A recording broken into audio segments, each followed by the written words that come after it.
Hello and welcome to Restoring the Soul with Michael John Cusick. I'm your producer, Brian Beatty. We're currently in our soul care summer, looking back at some of the most significant podcasts in our 10-year history. Last week, we brought you part one of Michael's conversation with Dr. Dan Allender, one of the most significant voices in the world of trauma, story, and healing over the last 30 years. This week, part two picks up where they left off. Dan opens up about his own mother, his own wounds, and what it actually looks like to walk a healing path over decades, not as a technique, but as a life.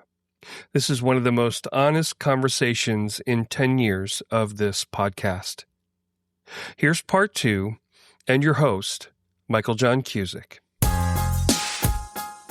Then we go back to this idea of dealing with our wounds from our mother. And last year at the Restoration of the Heart Conference that you did with your buddy John Eldridge, you spoke pretty vulnerably, well, not pretty, very vulnerably, about your relationship with your mother and the wounds. And I heard you speak about some of that 29, 25, 20 years ago. And yet you had gone to a whole new level in your own life of understanding that. So for the man who is kind of on the edges of dealing with their story, can you talk a little bit about your process of what you've had to do to deal with that relationship and how that's affected you today?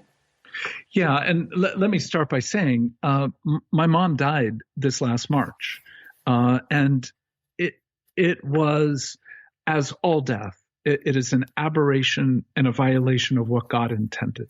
So in that sense, there's always a sense of something is wrong in death itself. But where my mom and I had come to be, it was, once that said, it can also be said it was a good death, a death in which by the finish of my mom's life, there was much that we had talked through, much that we had engaged, a whole lot that was left for only what eternity can enable the two of us to be able to engage. So I'm not wanting to overstate it, but I was able to deeply grieve and honor and let go and surrender my very deeply broken mom. And to name a sentence or two about that relationship, my mom depended upon me as her solace, her source of strength, I was her confidant. In many ways, I was her lover, far more so than what was true with regard to my stepfather. So the reality of being what I refer to and others refer to as a triangulated relationship. I was in an intimate bond in which I was more her surrogate spouse than I was her son.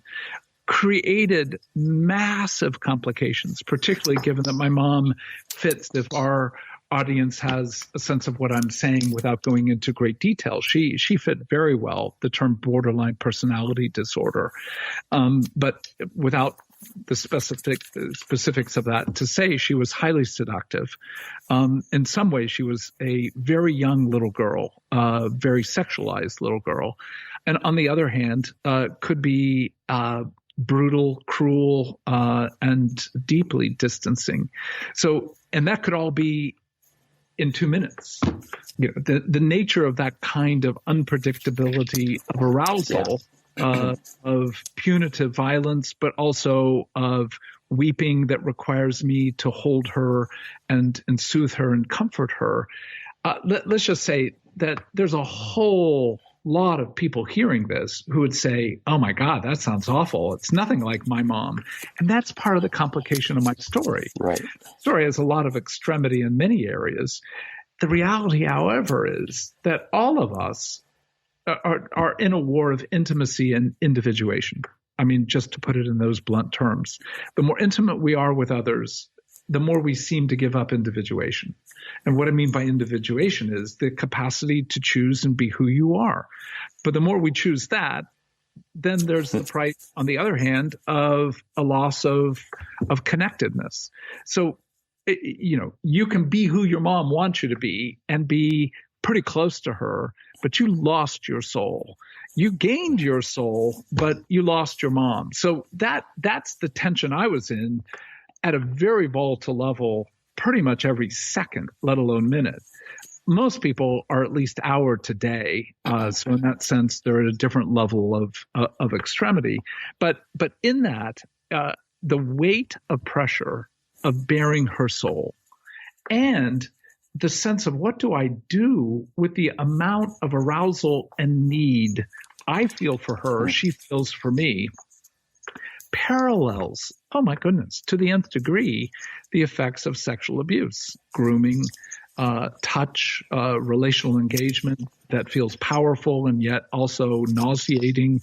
All that's going on. And, for me, being able to go, oh my gosh, in some ways, I can say with incredible integrity, I have seldom ever struggled with pornography.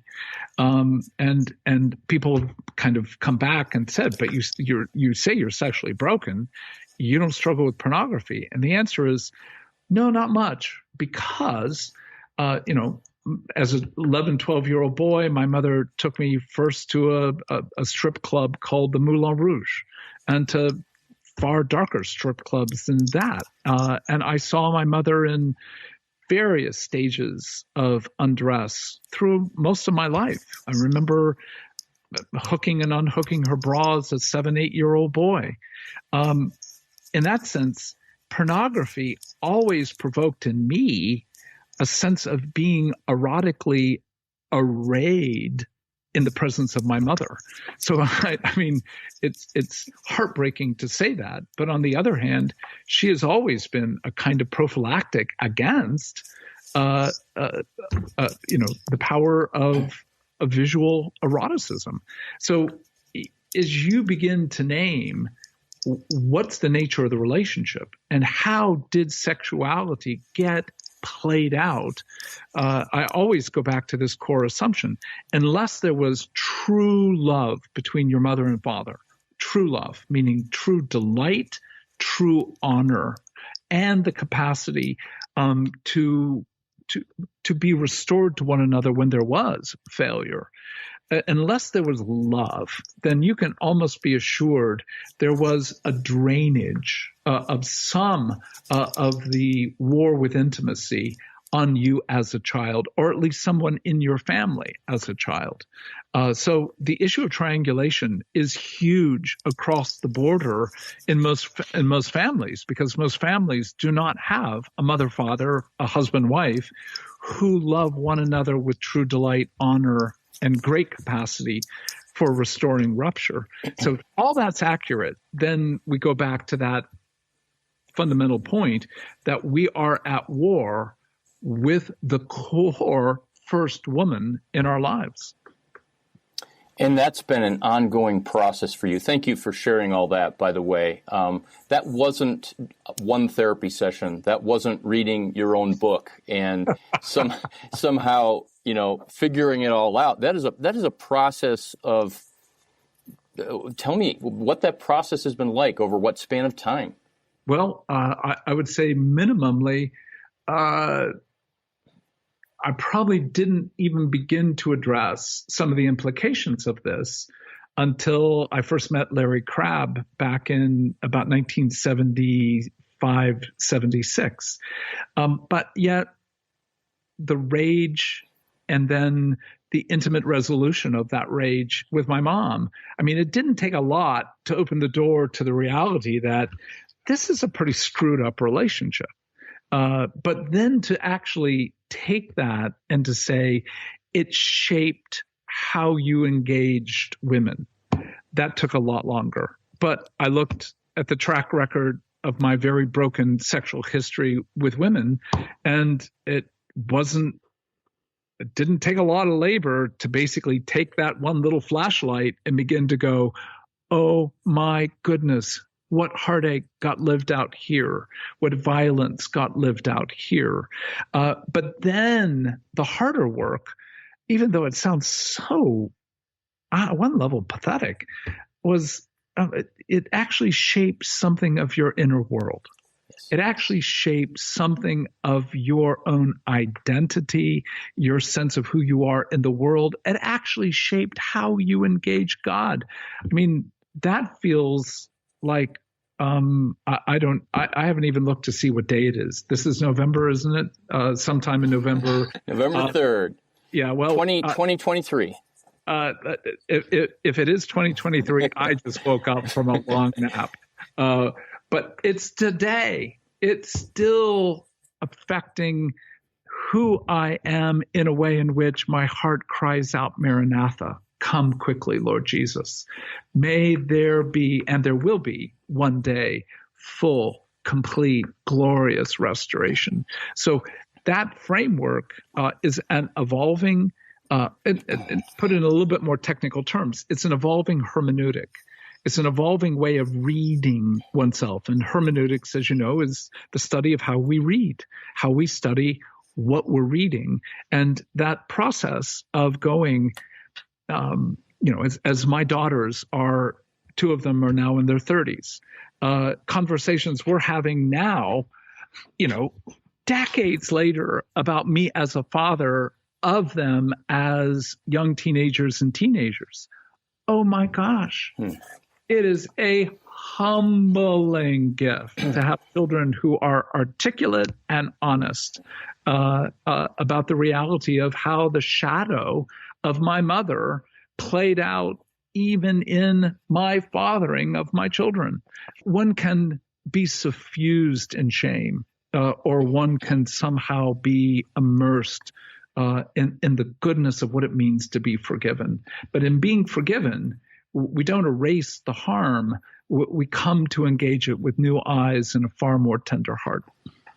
So I want to just summarize what I hear you saying, maybe to address the question I'm imagining somebody might be asking, especially a man who's dealing with pornography or sexual sin or some kind of sexual brokenness that's hidden, or that maybe has just come out and they're not sure they want to plunge into this pool. They just want to bounce their eyes and get more accountability. Yep. Why bother? And what I'm hearing is that our story that's broken, that initial first relationship with the woman, our mother, all the ways that plays out, as well as all of the other wounding that comes to us in life and all of the warfare and all the lies, that if we don't deal with that, we will be diminished and inhibited in our capacity to flourish as we were meant to, and to be able to, let me use a very evangelical term, glorify God and receive love from God, and to live beloved, and to be able to have our soul rest. Stay with us. We'll be right back. What if healing didn't have to take years? Hey friends, it's Michael. At Restoring the Soul, we guide men, women, and couples through intensive counseling that brings deep transformation, often in just a few weeks. And our mission is fueled by generous people like you. Now you can become a monthly partner by setting up a recurring donation of any amount.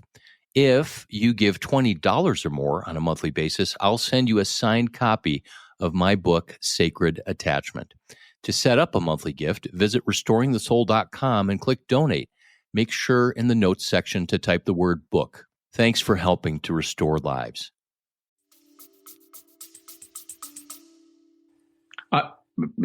Amen to amen.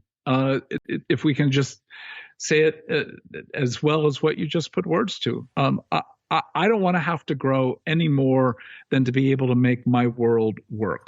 But when I realize my world's not going to work if I'm as mature as Jesus, because his world did not work as we would normally use that phrase.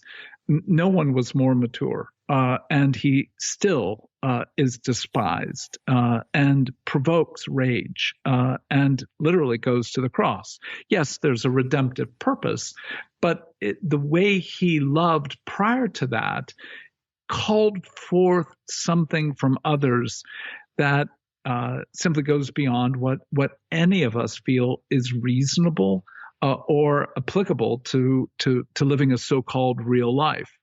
So if that's accurate, then we're bound. We're stuck and we're bound with the fact that we were meant for more. I love that we are meant for more. Last year, Dan, you wrote a new book. You have been a prolific author, and 30 years ago, you wrote The Wounded Heart, and that book profoundly touched me and helped me heal. But you wrote last year, Healing the Wounded Heart. And I regularly recommend that book, even to men who have not been sexually abused in their traditional understanding of I've not been molested, etc. But the book is so helpful to understand sexual brokenness. But why did you write not just an updated version of The Wounded Heart, but a whole new book on healing sexual abuse? Well, we know that in many ways, the life of our lives is our wives. And Becky was the one who said to me, you're the one who has been teaching for 25 years material that is not fully adumbrated in The Wounded Heart. Why don't you write a 25-year retrospective? And I just didn't want to do it. It was like that book's fine the way it is, and yeah, there's other material. But she was kind and relentless, and basically said, you have changed with regard to your understanding of warfare. That alone would be the basis to encapsulate new material. And she said as well, the neurobiology of abuse is much more clear than it was when I began writing in the mid 80s. So with all that, yeah, I eventually relented to her wisdom, which probably one of the great errors of my life is even questioning for a moment her wisdom. But I do so over a recent couch we bought, and the 25-year-old couch we had seemed like, look, we probably only had another 10 or 15 years on the earth. Why do we need another one? But having purchased a new couch and written a new book, I will say seldom is my wife wrong. What's the big idea that you'd want someone to get from reading Healing the Wounded Heart, a man or woman? And by the way, you wrote a chapter just for men in sexual abuse. There's so little written about men and sexual abuse. Thank you for including that. But what would you want somebody to take away? Well, that our brains need to be honored.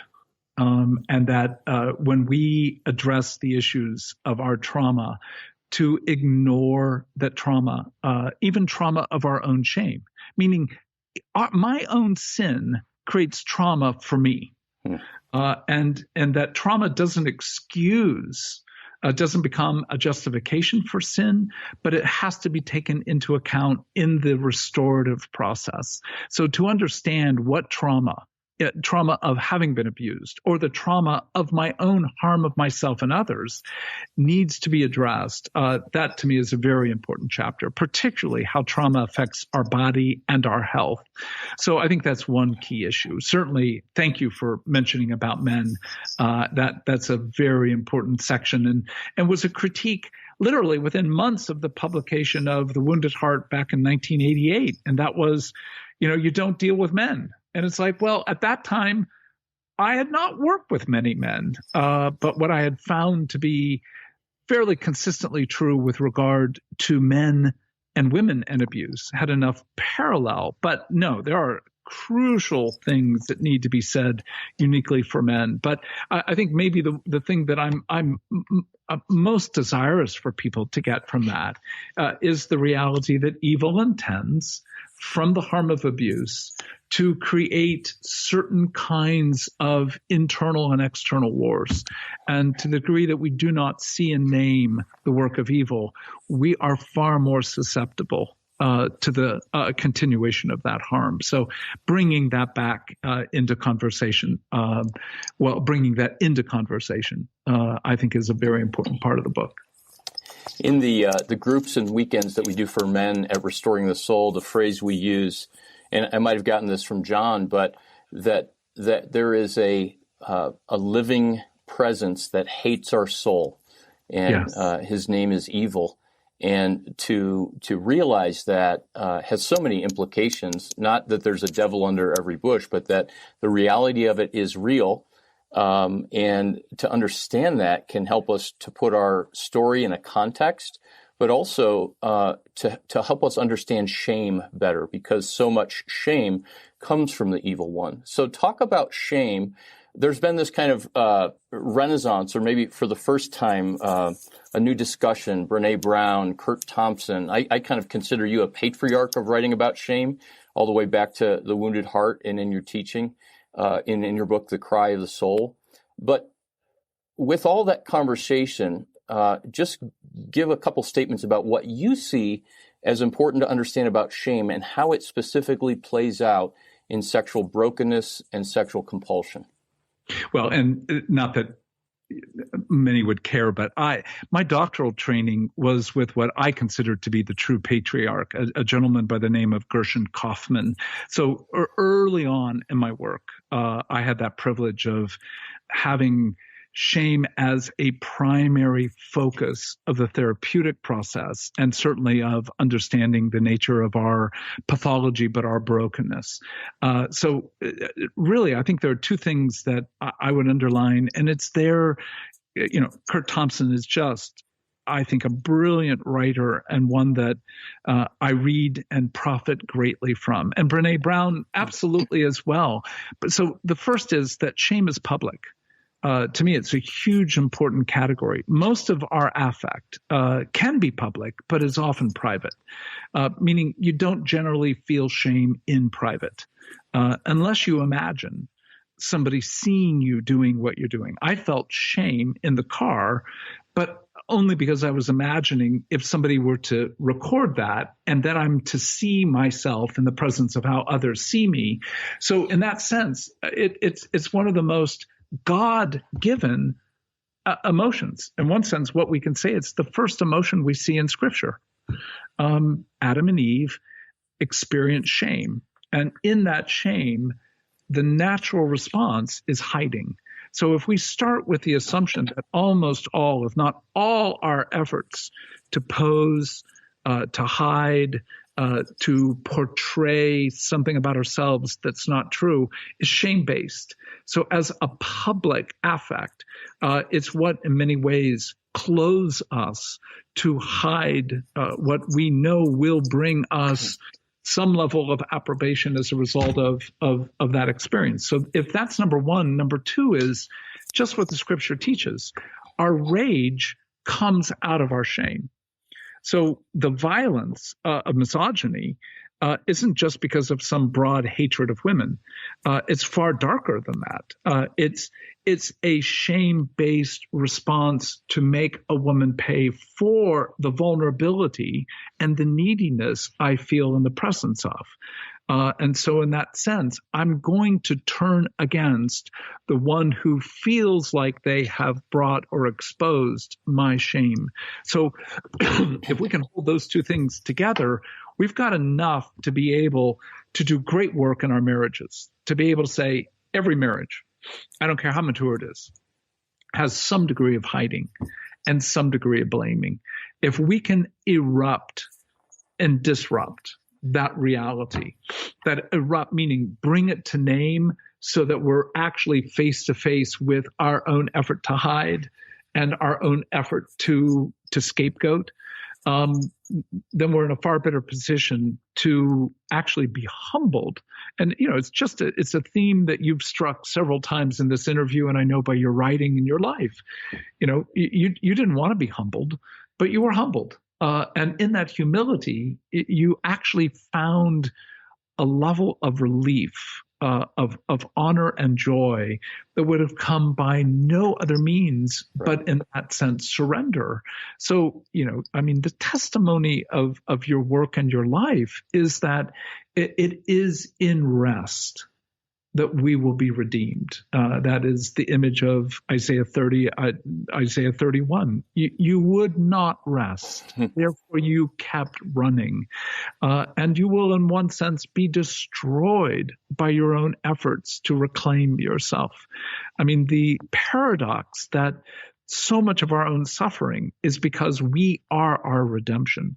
We are our own effort to cover ourselves versus being covered, again, in the alien righteousness of Christ, to be covered by his claim of us that we are beloved. This is old language, but it is so fundamental to how I addressed, my road rage yesterday, and how it is that, the day's young. I mean, this is an early morning conversation. My day spans many other conversations today. And will there be failure? Has there been failure? Will there be failure? Of course. So how will I continue to participate in that humility to say, I need help, and I need people to help, because I'm not going to find that help essentially and only in my relationship with Jesus. I need Jesus and whom Jesus appoints to be part of that process. Yeah, isn't it so much easier sometimes just to kind of do Jesus and us, as if we could have our quiet time and read the new devotion and then not have to be vulnerable in community. As you talked about, and thank you for referencing my story, and I would agree wholeheartedly that the humiliation, the humbling, the brokenness, the pain, that has all been, at this point, a gift. And I wouldn't necessarily wish it upon others or choose it for myself, but the gift has been not just experiencing the fruit of having gone to that place, but everything we're talking about. And this is one of the reasons why I came to study with you a couple decades ago, was I was wrestling with the question, how in the world do I connect what's broken in me with this thing called the gospel? Yeah. And when we do plunge into our story and our brokenness and we make that conscious decision, what you and I have experienced is that Jesus and our faith goes from being this add-on or something we believe to something that is as essential as an oxygen tank to a scuba diver. Yes. It's literally a necessity, or we can't make it through. And that's my passion, is to invite people into their brokenness and even pornography struggles, because it's a window into, connecting with God and knowing Him and reflecting Him in a way that's otherwise impossible. Well, it's where we both need to nuance, but we both know this is true, that that addictions of any sort, at least, are a passion. And in that they are high levels of lust and anger, which means the person's in movement, and it's a movement toward death. But at least it's movement. What I fear more than that level of brokenness is a person who's living an essentially good life, but ultimately self-satisfied. Ultimately, like the life itself, watching Netflix, going out on a weekend, drinking a few beers, watching the end of the World Series, going on a vacation for a couple weeks a year. The essence of what a good middle-class life generally holds for the Christian community. You voted for the right candidate. You send your kids to the right school. You drive the right car. You get it serviced. You even floss. And then to go, good on you. May you live a good life. But I don't see generally in that kind of person the ache, the sense of I'm lost. I am lost and I must be found today. And I can hear at least a few good Christians saying, yeah, you sound like you're lost and you need Jesus. And the answer is, I am lost and I need Jesus desperately today. At least as I'm aging, I'm getting clearer and clearer. I need Him. I need him at levels that feel so deep and intimate, and yet at the other hand, so sweet that I'd go, look, if the price of being lost is knowing something of his sweetness, then let yourself be a lot more lost than you seem to be. But particularly the population you and I tend to work with already have a pretty keen sense they're lost. Yes. And that's where I think the two of us are lazy, because we'd prefer to work with the people who are lost than to help those who are not discover that they are. And I take that as a compliment to us both. I don't have the patience or maturity to work with people who don't know that at some level they are lost. And in that, when we are found and further found, because it's not lost to found, it's lost to further heard, further seen, and as a result, then we're brought back to that point of going, gosh, if this is what it means to know Jesus today, I cannot wait to see what I know of him tomorrow. Salvation is coming to Christ in that way that we talk about getting saved is really just kind of the trailhead of the path that takes us to the door to walk into the abundant life of restoration. And there's, as John, as so many other people say, that there is so much more. Dallas Willard called it a reduced gospel that we settle for. Hey, before we wrap up, because I know that your time is limited, I want to come back to one thing and then a final question. You said that shame is a God-given capacity, and I want to make sure I understand that it's a capacity that God gave us, but that God is not the one who shames us. Jesus on the cross is not shaming us. No, in one sense, yes, you're cutting into the complexity theologically of, is shame is primarily used by evil, right? To shut us down, silence us, and separate, divide us internally and externally.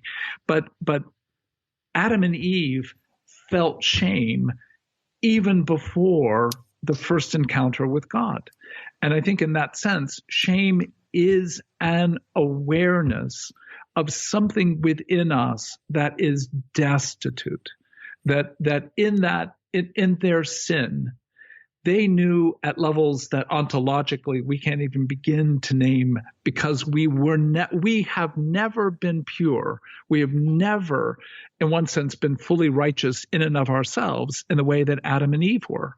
So we have no clue what the transition is between utter holy righteousness and our own condition. We know what Adam and Eve felt after, but we don't know what that transitional experience would be. We can only suppose. So at least to start and to say, look, their experience of shame awakened in them a level of how empty and destitute and violent and dangerous they are and were.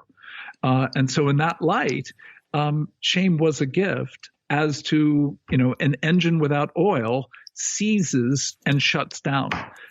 That's not how the designer built the engine to seize. He built the engine to run with oil, but the absence of oil brings about a byproduct, and that byproduct is indeed, I would call, a gift of God. But now it's also the tip of the spear for what evil uses to actually separate. So when we hold that complexity, then what we can do is to be able to say, well, Jesus took our shame. I mean, that can be said so quickly, but to let ourselves have that awareness that he took our shame. He took it fully, which means he became shame on our behalf. That means that we, as even post-fall, again, in a way that Adam and Eve didn't have the privilege.